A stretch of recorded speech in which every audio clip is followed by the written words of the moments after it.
సత్యమూర్తి గారు, నిజంగానే ఇది గ్రేట్ థింగ్ అని చెప్పాలి. కలెక్టర్ల కాన్ఫరెన్స్ 5వ సారి నిర్వహించడం అంటే. అయితే ఇప్పటి వరకు కొంతమంది కలెక్టర్లో మార్పు రాలేదు, గతం తాలూకు జ్ఞాపకాలు వాళ్ళకి ఇంకా ఉన్నాయి అని చెప్పి పలు సందర్భాల్లో వార్నింగ్ కూడా ఇచ్చారు కలెక్టర్స్కి. కానీ ఈసారి మాత్రం బాబు గారు కలెక్టర్స్ పొగిడినట్టు కూడా వార్తలు వస్తూ ఉన్నాయి. కానీ వైసీపీ మాత్రం ఇదేదో పెద్ద కలెక్టర్లు పనిచేయట్లేదు, లేకపోతే ప్రభుత్వమే పనిచేయకుండా వాళ్ళ మీద తోసేస్తుంది అన్నట్టు ఇప్పుడు బయటకు వచ్చి ప్రెస్ మీట్లు పెడుతూ ఉన్నారు. ఎలా చూడొచ్చు అంటారు? మీరు మంచి టాపిక్ తీసుకున్నారు, ఎందుకంటే ఇది అకాడమిక్ సబ్జెక్టు. ఈ సబ్జెక్ట్ తీసుకున్నందుకు ముందరగా మీకు అభినందనలు చెప్తున్నా. Thank you. కలెక్టర్ల కాన్ఫరెన్స్ అసలు ఎందుకు పెడతారు అంటే, ఏదైనా గవర్నమెంటు ఒక పాలసీ తీసుకున్నప్పుడు ఆ పాలసీని ఇంప్లిమెంట్ చేయాల్సిన వ్యక్తులు కలెక్టర్లు. ఆ పాలసీని గ్రౌండ్ లెవెల్లో, క్షేత్రస్థాయిలో ఎగ్జిక్యూట్ చేయాల్సిన వాళ్ళు కలెక్టర్లు. ఆ పాలసీ గురించి వివరించి చెప్పి, ఇది మా గవర్నమెంట్ ఫోకస్, ఇది అంటే జిల్లాల్లో గవర్నమెంట్ అంటే కలెక్టరే గవర్నమెంట్. మరి అటువంటి గవర్నమెంట్లో ఇంటిగ్రల్ పార్ట్ అయిన కలెక్టర్కి మన ప్రభుత్వ పాలసీ ఏంటి, ఈ పాలసీని ఎట్లా ఇంప్లిమెంట్ చేయాలి, ఈ ఇంప్లిమెంట్ చేయటానికి మీకు ఇచ్చే సౌకర్యాలు ఏంటి అనే విషయాలను వాళ్ళకి కులంకషంగా వివరించి చెప్పాలి. అందుకోసం కలెక్టర్ల కాన్ఫరెన్స్ పెడతారు. అంటే ఏదైనా ఏ ప్రభుత్వానికైనా ఒక పాలసీ ఉంటే ఆ పాలసీని కలెక్టర్లకి చెప్పడానికి కలెక్టర్ల కాన్ఫరెన్స్ పెడతారు. జగన్మోహన్ రెడ్డికి పాలసీనే లేదు కదా. ఆయనకి ఉన్నదల్లా ఏంటి అంటే 10 మందిలో చెప్పే పాలసీలు ఆయనకు ఉండవు. ఆయనకి సింగిల్గా ఒక్కొక్క కలెక్టర్ని పిలిచి, లేకపోతే సజ్జల రామకృష్ణారెడ్డిని పెట్టి సజ్జల రామకృష్ణారెడ్డి ఇన్స్ట్రక్షన్స్ ఇస్తాడు. ఆ కలెక్టర్ గారు, నేను ఈ ఫారెస్ట్ ల్యాండ్ కొట్టేస్తున్నాను, మీరు జర కోఆపరేట్ చేయండి, మీరు కోఆపరేట్ చేయకపోతే మిమ్మల్ని అక్కడి నుంచి ట్రాన్స్ఫర్ చేస్తా అని చెప్పి, ప్రైవేట్ బిజినెస్ చేసుకునే వాళ్ళకి కలెక్టర్ల కాన్ఫరెన్స్ గురించి తెలీదు. పబ్లిక్ డాక్యుమెంట్ తీసుకొని పబ్లిక్ పాలసీ అనౌన్స్ చేసి, ఇదిగో ఇది ఇప్పుడు మేము పేరెంట్ టీచర్ మీటింగ్ పెడుతున్నాము, ప్రైవేటు స్కూళ్ళల్లో మాత్రమే పేరెంట్ టీచర్ మీటింగ్ జరుగుతుంది, అట్లా కాదు మనం గవర్నమెంట్ స్కూళ్ళల్లో కూడా పేరెంట్ టీచర్ మీటింగ్ పెడదాము, ఇది మా డెసిషను, ఈ డెసిషన్ని ఇంప్లిమెంట్ చేయాలి కలెక్టర్లు, మీరందరూ జాగ్రత్తగా పనిచేయండి అని చెప్తారు. అటవీ భూములు ఆక్యుపై చేయటానికి, లేకపోతే ఎస్పీకి ఒక ఫోన్ చేసి ఆయన కొట్టి లోపలేయండి, ఆడు మనకు అడ్డం వస్తున్నాడు అని చెప్పటానికి మీటింగులు పెట్టి చెప్పకూడదు కదా. అది జగన్మోహన్ రెడ్డికి చంద్రబాబు నాయుడికి ఉన్న తేడా, పాలనలో తేడా.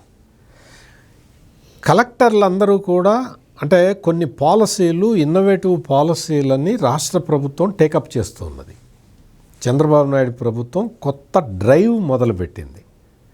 ఇది ఇప్పుడు ఒక నేషనల్ స్టాండర్డ్స్ని ఏర్పాటు చేసుకోవటానికి వీలుగా జరుగుతున్నది.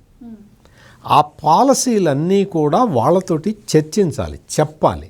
అందుకనే కలెక్టర్ల కాన్ఫరెన్స్ ఎప్పుడు పెట్టినా మీరు జాగ్రత్తగా గమనించండి. మొదటి కలెక్టర్ల కాన్ఫరెన్స్లో ఒకళ్ళొకళ్ళు ఇంట్రడక్షను, ఇటువంటి కార్యక్రమాలన్నీ జరిగినాయి. ఆ మొదటి కలెక్టర్ల కాన్ఫరెన్స్లో సీనియర్ ఐఏఎస్ ఆఫీసర్లతోటి ప్రజెంటేషన్లు ఇప్పించాడు.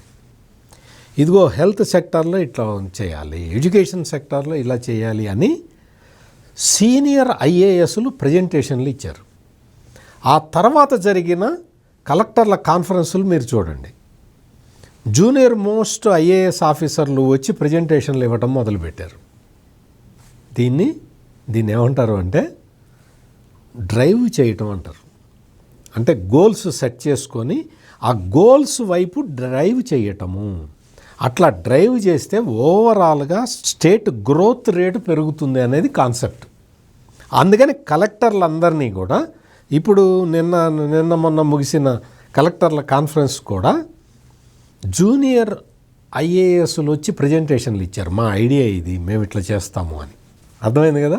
అందుకని ఆఫీసర్లని అటువైపు డ్రైవ్ చేయటం, ఒక ప్రజలకి ఏం కావాలో చెప్పటం, ఆ ప్రజలకి కావాల్సిన దాన్ని ఎట్లా సాధించాలో రూట్ మ్యాప్ ఇవ్వటం, ఇవి కలెక్టర్ల కాన్ఫరెన్స్లో చేసే పనులు.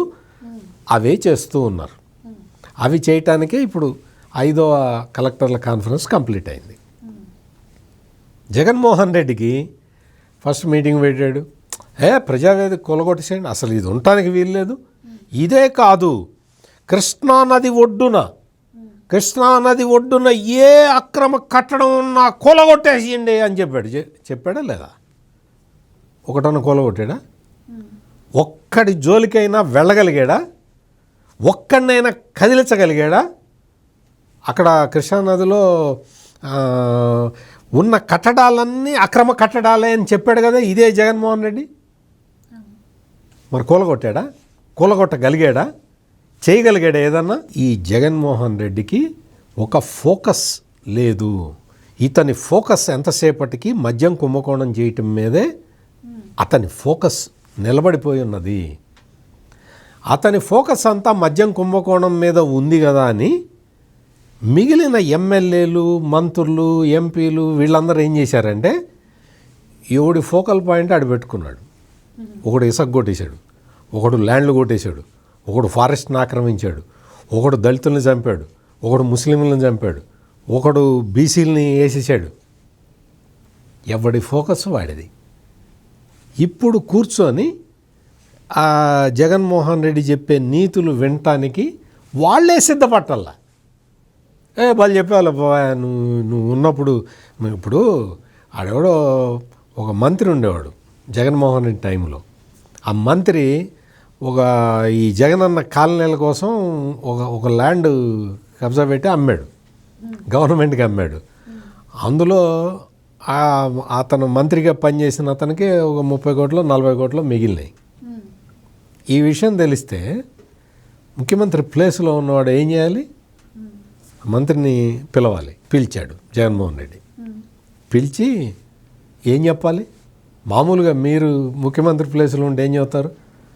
తప్పురా, నువ్వు ల్యాండ్ కబ్జా పెట్టి గవర్నమెంట్కి అమ్మావు, ఈ డీల్లో మొత్తం 40 కోట్లు కొట్టేశావు, నీ మీద ఎంక్వైరీ వేస్తాను, నువ్వు ఎంక్వైరీలో నిర్దోషిగా బయటికి రా, అంతే తప్ప తిక్క వేషాలు వేస్తే నేను ఊరుకోను అని చెప్పాలి కదా.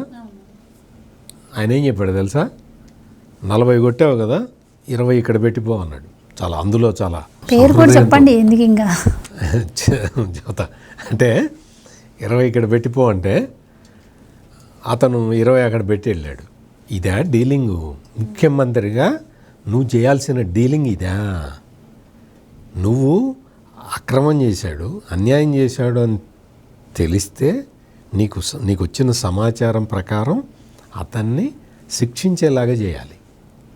మీకు నేను ఇది చెప్పాను, మీకు వెంటనే ఇంకోటి గుర్తు రావాలి. పరకమ్మడిలో కూడా సేమ్ చేశాడు కదా. పరకమ్మడిలో చేసింది ఏంటి? ఆ రవికుమార్ అనే అతను కొట్టేశాడు, డబ్బులు కొట్టేశాడు. కొట్టేసిన తర్వాత ఆయన పిలిచి పోలీస్ కేసు పెట్టాలి. రవికుమార్ అతని మీద పోలీస్ కేసు పెట్టాలి. దాన్ని పోలీసులు దర్యాప్తు చేయాలి. దాన్ని తీసుకెళ్ళి కోర్టులో ప్రజెంట్ చేయాలి. కోర్టు అతనికి శిక్ష వేయాలి. కానీ జగన్మోహన్ రెడ్డి ఏం చేశాడు? అతన్ని పిలిచి నీకు ఆస్తులు ఎంత ఉన్నాయి? నీకు 120 కోట్ల రూపాయల ఆస్తులు ఉన్నాయి